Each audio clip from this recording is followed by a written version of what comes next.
नहीं करोगे तो कन्याश्री नहीं मिलेगा, टीएमसी नहीं करोगे तो तुर बेटी रूपोश्री नहीं होगे, टीएमसी नहीं करोगे तो तुम्हारा लक्ष्मी भंडार नहीं मिलेगा।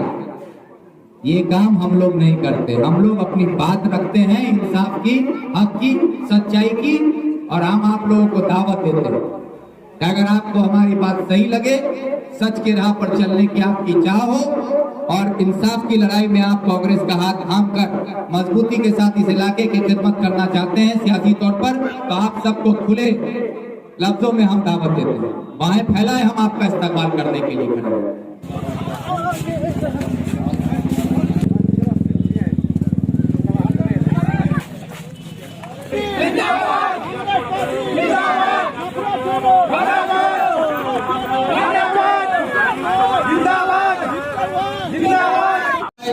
रंग परवेज आलम साहब थमाए हैं, उसके भी इसमें कुछ लोग ज्वाइन करना चाह रहे हैं।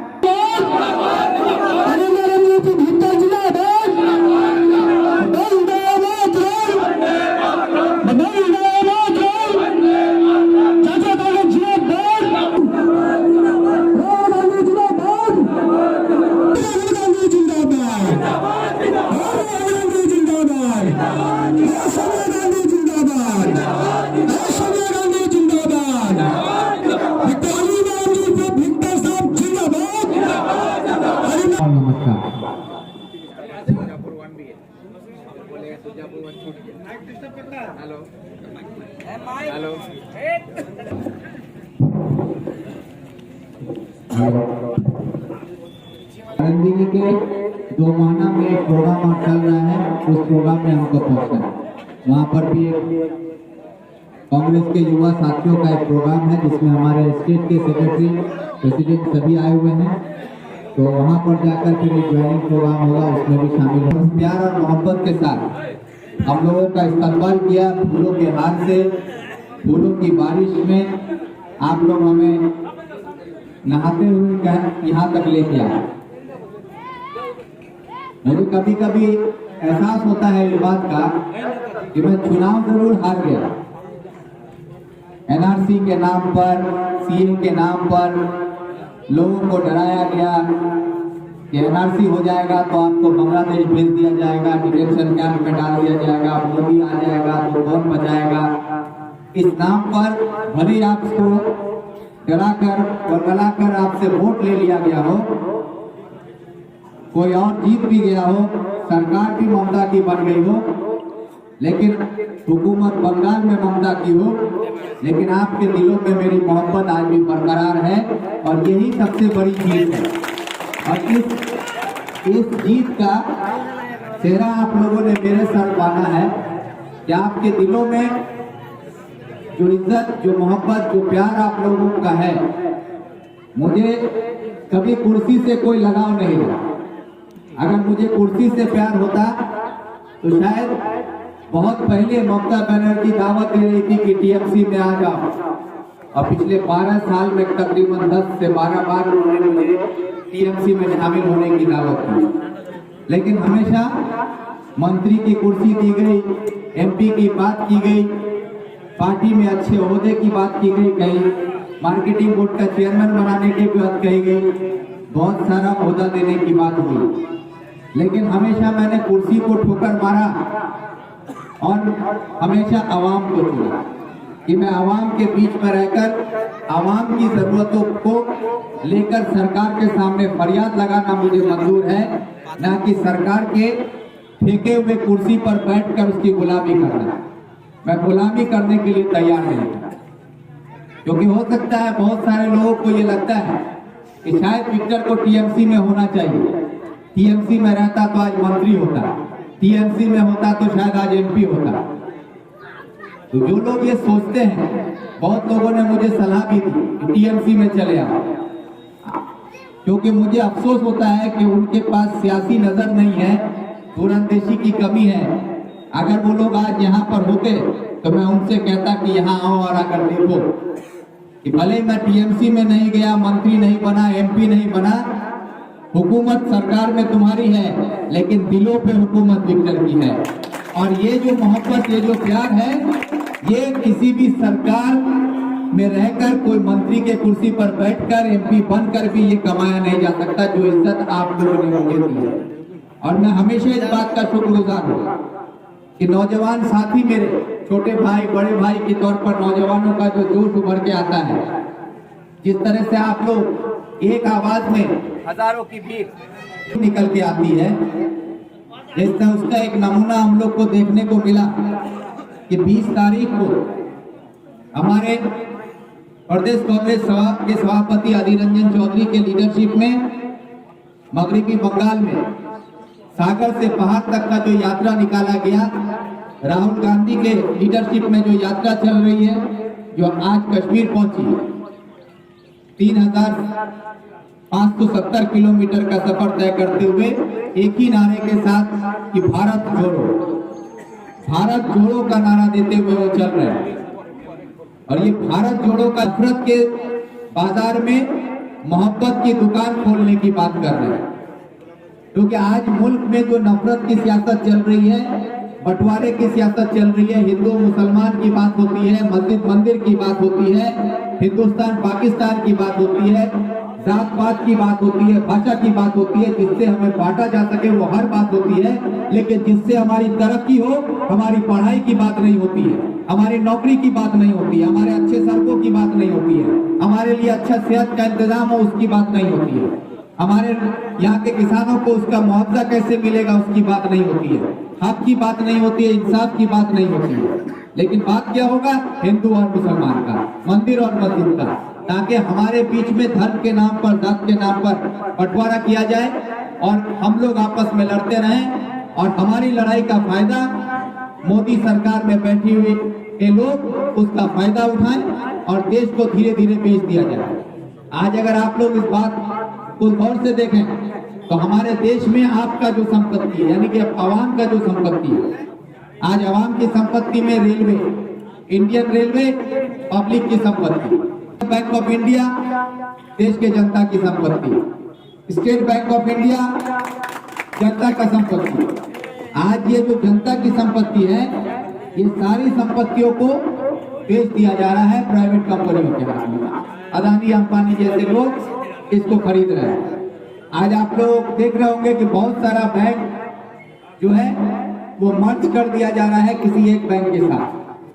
5-6 बैंकों को बंद करके एक बैंक कर दिया जा रहा है। आपका पीएनबी कानकी में है Punjab national bank, Punjab national bank भी मर्ज हो रहा है।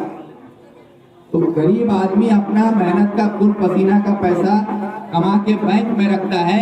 अब बैंक ही अगर बंद हो जाए तो बैंक में आपका अगर 10 लाख रुपया हो या 10 करोड़ रुपया हो, आरबीआई का कहना है कि हम सिर्फ 1 लाख का गारंटी देंगे।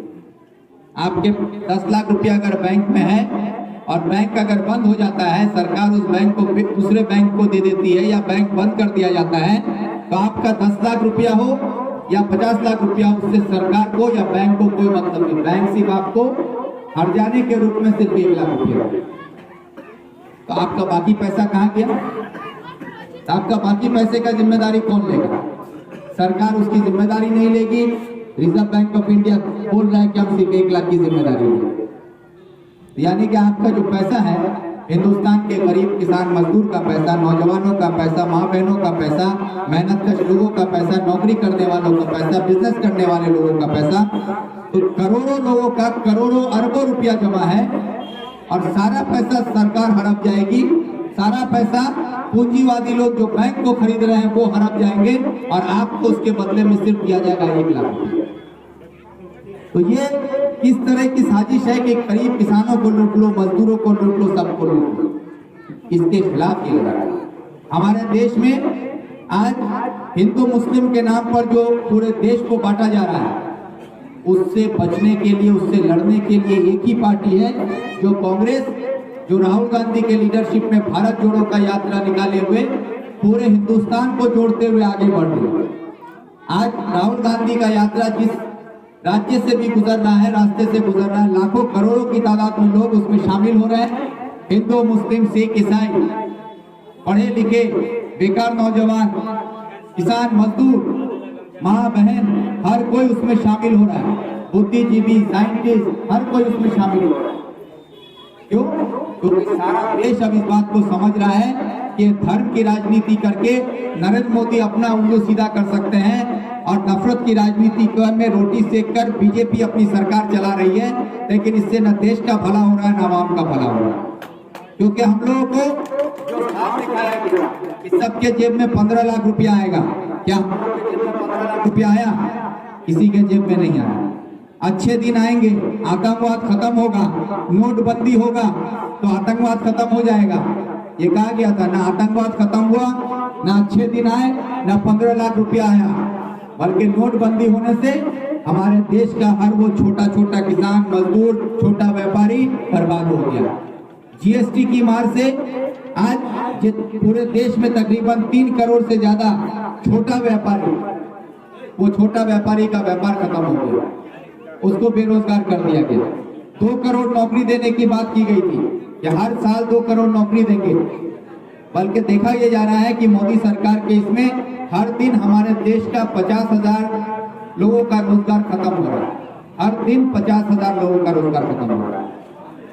ये कोई छोटी बात नहीं। अगर इसका मिसाल चाहिए तो आप अपने गांव में आसपास में देखिए कि कल तक जो लोग आपके यहाँ से गांव से दिल्ली, पंजाब, हरियाणा जाते थे, अलग अलग राज्य में जाके रोजी रोटी कमाते थे, फैक्ट्रियों में काम करते थे, आज अगर आप पूछिएगा तो कुछ लोग ऐसे हैं जो बोलेंगे फैक्ट्री में काम नहीं है, फैक्ट्री बंद हो गया है। कुछ लोग बोलेगा आप वहां जाने से हम लोग को काम नहीं मिलता है क्योंकि मजदूर कम कर दिया जा रहा है। तो आज हमारे गांव से बाहर जाकर जो काम करते थे उसकी भी तादाद कम होती जा रही है, उनको घर में बैठना पड़ रहा है, रोजगार नहीं है। तो ये जो हालत पैदा किया जा रहा है इसके खिलाफ है। आज ममता बनर्जी की हुकूमत में हम लोगों से जो वादा किया गया था, हम लोगों को एनआरसी के नाम पर डरा के तमाम मुसलमानों को एक झोली में लाके जमा कर दिया गया और हम लोग डर के मारे ममता बनर्जी को वोट दे दिए। जिस तरह हमारे गांव में माँ बहन अपने आंचल में अगर उसके पास 10 रुपया हो तो देखिएगा एक कोना में बांध के रखती है, आंचल का कोना में रुपया बांधती है ना हमारी माँ बहन गाँव में। तो ये जिस तरह वो आंचल के एक कोना में रुपया बांध के रखती है हिफाजत से, उसी तरह ममता बनर्जी अपने आंचल के एक कोना में तमाम बंगाल के मुसलमानों को बांध के रखी हुई है। ये मुसलमान जाएगा कहाँ? उधर मोदी का डर, इधर एनआरसी का डर, दोनों से डर के मुसलमान जाएगा कहाँ? मुसलमान को मेरे झोली में रहना होगा, मेरे आंचल से बंधे में रहना होगा। इसलिए उसको मुसलमानों को सिर्फ वादा करो और निभाने की कोई जरूरत नहीं। एक भी वादा आप याद करके देखिए जो ममता बनर्जी ने किया हो, जो मुसलमानों के नाम पर वो वोट मांगी थी, मुसलमानों के लिए की। ममता बनर्जी ने कहा था कि आलिया यूनिवर्सिटी, जो कि एक बड़ी यूनिवर्सिटी है जिसके बारे में आप लोग सबको जानते होंगे, इस इलाके के बहुत सारे नौजवान वहां पढ़ने भी जाते हैं। आलिया यूनिवर्सिटी का एक ब्रांच उत्तर बंगाल में बनाया जाएगा जिसमें मुसलमान बच्चों को दीनी तालीम, अरबिक तालीम के साथ साथ आलिम फाजिल कामिल की डिग्रियां मिलेगी। वहां से वो आगे की पढ़ाई वकालत भी कर सकते हैं, उसमें बीएससी भी कर सकते हैं, इंजीनियरिंग भी कर सकते हैं। उसके लिए मेडिकल कॉलेज बनाया जाएगा। ऐसा कुछ भी हुआ? ममता बनर्जी ने कहा था कि हम 10,000 मदरसों को सरकारी मदरसे का दर्जा देंगे। इस इलाके में एक भी मदरसा दिखा सकते हैं पिछले 12 साल में कि ममता बनर्जी की हुकूमत में पूरे मगरिबी बंगाल में एक भी मदरसा को सरकारी मदरसा का दर्जा मिला हो? एक भी मदरसा नहीं। ममता बनर्जी ने कहा था कि हर साल हम 10 लाख नौजवानों को बंगाल में रोजगार देंगे। क्या हमारे सुरजापुर का नौजवान बोल सकता है कि ममता बनर्जी ने जो वादा किया था उस वादे के मुताबिक हमको नौकरी मिली है? एक भी नौजवान बता सकते हैं? नहीं बता पाए। यहाँ तक कि क्या हुआ कि हमारे मगरिबी बंगाल में जो सरकारी नौकरी पाने का जो कानून था, जो तरीका था, उसमें भी इतना घोटाला कर दिया गया कि अब सरकारी नौकरी भी बिकना शुरू हो गई। प्राइमरी स्कूल का रेट अलग, हाई स्कूल का रेट अलग, डी ग्रुप का रेट अलग, हर और नौकरी बेच के तृणमूल के कुछ लोग पैसा बटोरने का काम करना शुरू कर दिया। और उसका नतीजा ये हुआ कि हमारे इलाके के नौजवान अपनी जमीन, अपना सामान बिगाड़ के 10 लाख 12 लाख रुपया दिए कि हमको प्राइमरी स्कूल का मास्टर का नौकरी मिलेगा, कोई हाई स्कूल का मास्टर का नौकरी मिलेगा, कोई डी ग्रुप में नौकरी करने के लिए।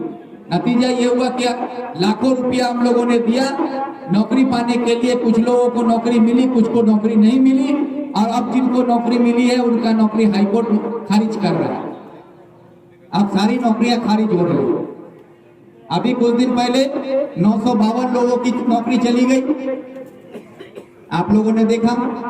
उसी नौकरी में हम लोगों ने ये देखा कि हम लोग बार बार कहते हैं दीदी मोदी एक है, ममता और मोदी एक है, बीजेपी तृणमूल एक है, ये जो हम लोग कहते हैं उसका एक सबूत मिला कि चोपड़ा के एमएलए हमीदुल साहब की बेटी का नौकरी हाईकोर्ट के कहने पर वो नौकरी खारिज हो गई। और उसी के साथ हमारे चकुलिया विधानसभा के बीजेपी के उम्मीदवार असीम मिर्जा के भाई का भी नौकरी खारिज हो गई। तो बताइए, टीएमसी की हुकूमत है, सरकार में ममता बनर्जी है, तो उसमें अगर हमीदुल साहब की बेटी का नौकरी होता है तो ये समझ में आता है कि हमीदुल साहब टीएमसी का एमएलए है। टीएमसी का एमएलए की बेटी का नौकरी वो गैर कानूनी तरीके से कर दिया गया। लेकिन बीजेपी का उम्मीदवार हमीदुल मिर्जा का भाई का भी नौकरी उसी गैर कानूनी तरीके से होता है ममता के राज में। तो ये क्या बात को साबित करता है कि बीजेपी और तृणमूल दोनों मिलकर गैर कानूनी तरीके से नौकरी खरीदना, बेचना और पाना सारे चीजों में जुड़ा हुआ है। और एक तरफ ममता बनर्जी कहती है कि हम बीजेपी के खिलाफ हैं। अगर आप बीजेपी के खिलाफ हैं तो बीजेपी के भाई को नौकरी कैसे मिलता है?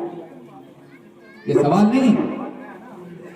इसलिए आप लोगों से मेरा ये सवाल है कि मौजूदा हालात में मगरबी बंगाल में जिस तरह की दुर्नीति पूरे पंचायत में की, आपके सुरजापुर 2 में जिस तरह का माहौल बना दिया गया कि आपका पंचायत में आपके यहाँ का रास्ते का, सड़क का मिट्टी चोरी कर लिया गया, आपका ईदगाह का मिट्टी, आपका कब्रिस्तान का मिट्टी, आपके शमशान घाट का मिट्टी, आपके यहाँ का इंदिरा आवास, आपका ग्वाली घर, ऐसा कोई चीज नहीं है जो इन लोगों ने नहीं चोरी किया।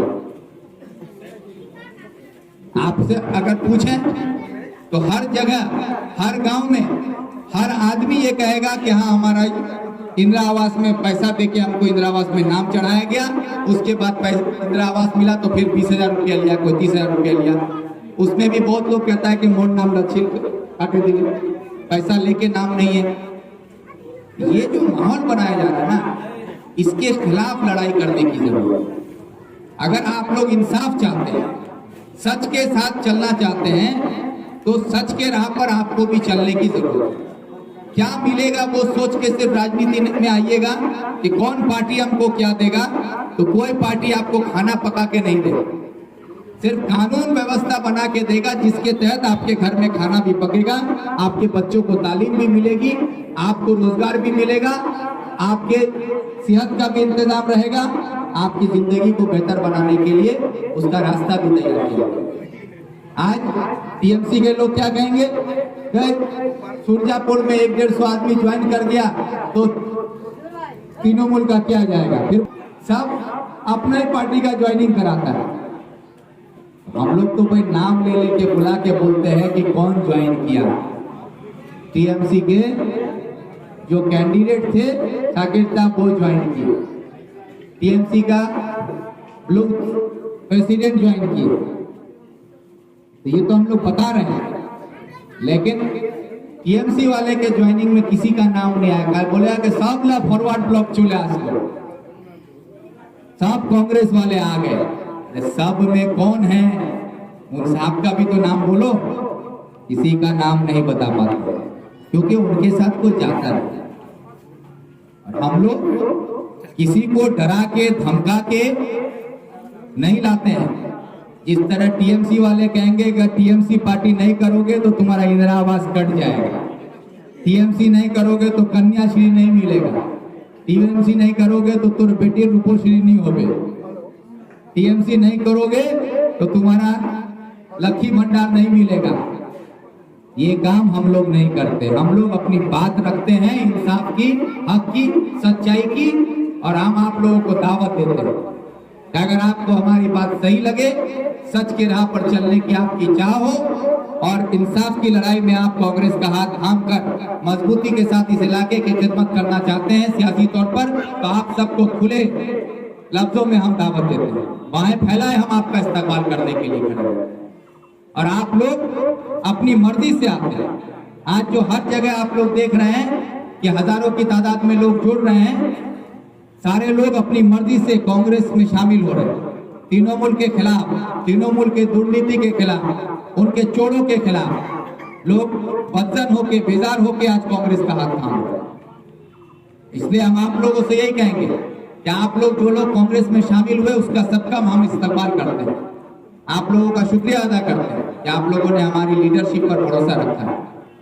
और ये कहेंगे कि आप लोगों को जो ये कहेगा कि लक्ष्मी भंडार दे रही है दीदी, फ्री का राशन आपको मिल रहा है, कन्याश्री, रूपोश्री, ये श्री वो श्री, तो ये सब ममता बनर्जी अपने बाप के घर से नहीं देती।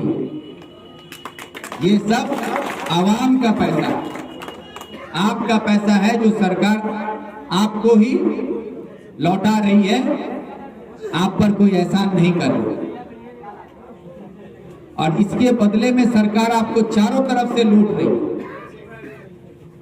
तो कैसे लूटता है वो अभी हमको, क्योंकि करंदी ही जाना है, वहां पर भी प्रोग्राम है, हम निकल जाएंगे। मुस्तफा साहब आ गए हैं, मुस्तफा साहब आ गए हैं, आगे की हम सिर्फ एक कहानी सुनाएंगे।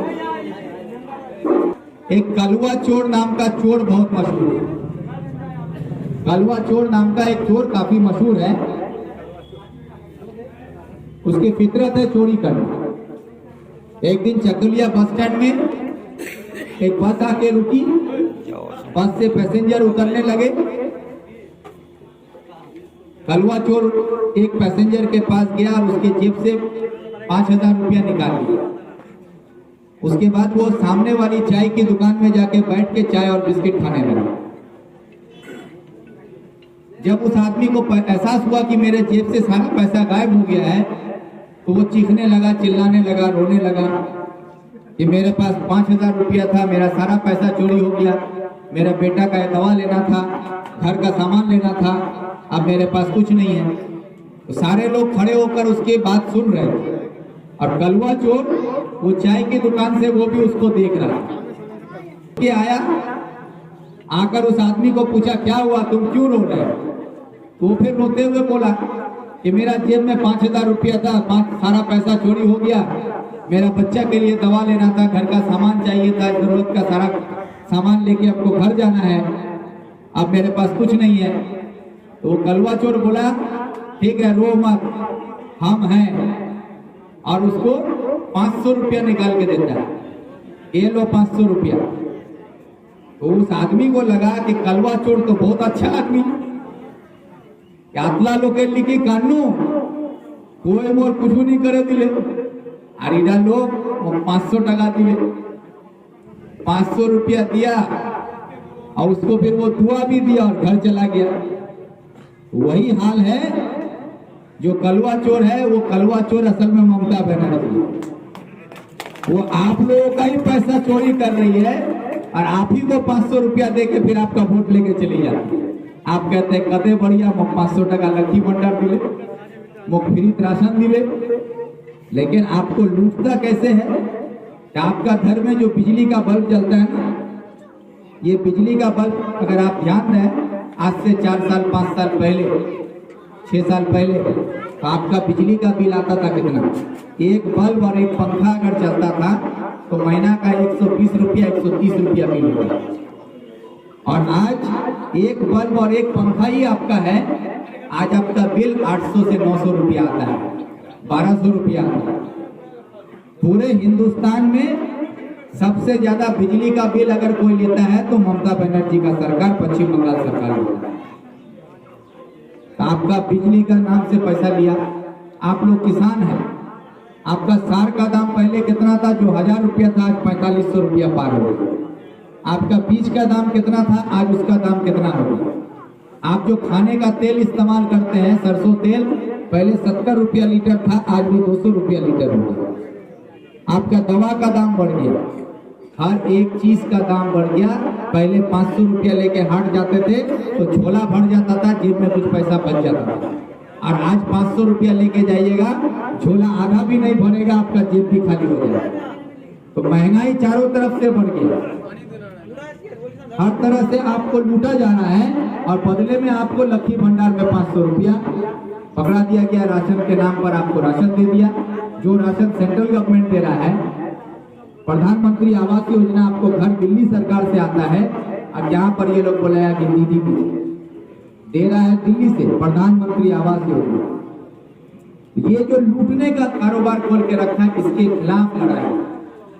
अगर आप लोग चाहते हैं कि सच और इंसाफ की लड़ाई हो, आने वाले पंचायत में आज जो लोग यहाँ पर कांग्रेस में शामिल हुए, आप सभी लोगों से मेरा अपील है, सुरजापुर 2 के तमाम लोगों से यहाँ पर जो मौजूद हैं, कि आप लोग आने वाले वक्त में तृणमूल के दुर्नीति के खिलाफ एकजुट होकर एक इरादा के साथ कांग्रेस के साथ जुड़कर हर बूथ में कांग्रेस को मजबूत करते हुए तृणमूल के खिलाफ जो हमारी ये लड़ाई है, दुर्नीति के खिलाफ, नफरत के खिलाफ, इस लड़ाई में कांग्रेस का हाथ मजबूत करते हुए पंचायत में हम लोगों को ये साबित करना होगा कि हम लोग सुरजापुर 2 पंचायत दखल भी लेंगे और प्रधान भी बनाएंगे और इसी के साथ हमारी आगे की लड़ाई आगे बढ़ेगी।